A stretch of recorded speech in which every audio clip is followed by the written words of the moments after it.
Привет, друзья! Хочу сегодня спросить у вас, как говорится, что естественно, то не безобразно. Друзья, вы чихали в шлеме? Я сегодня чихнул в шлеме, ехал в пробке, ехал километров 35, наверное, по междурядью. Ну, я не умею тихо чихать. То есть у меня прям так, ну, хорошо.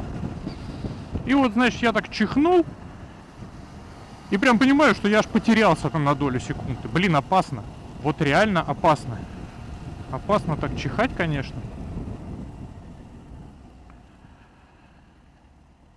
И вот как вы поступаете в этом случае? Вы что, вот останавливаетесь? Нет, ну просто как бы, когда вот это вот, знаете, бывает вот это... И вот так тогда да, согласен, можно как-то взять себя в руки, а когда это просто... И все, да? То есть, ну, тут не успеешь. Что делать? Вот, блин, бывало?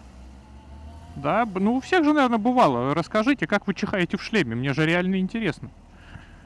Животрепещущая тема. Ну, надоело уже обсуждать все эти контрруления, торможения, телелеверы.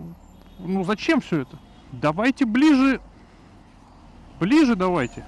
Да чихать будем в шлеме. Вот что надо обсуждать. Итак, сейчас все пишут, как кто чихает в шлеме. Я вот рассказываю, говорю, ехал, чихнул, потерялся на... Прям хорошо так потерялся. Прямо аж, мне кажется, меня штормануло в сторону. Ну, междурядье было широкое. Привет. Междурядье было широкое, поэтому все было хорошо. Но вообще... Надо спросить вот. Ты в шлеме чихаешь?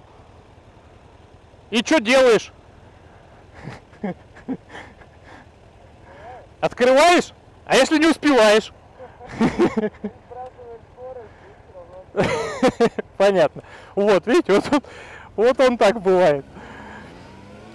Сбрасывает, говорит, скорость и чихает, говорит, если успевает. О. В общем, все пишем, как кто чихает в шлеме. Все, давайте, жду комментов.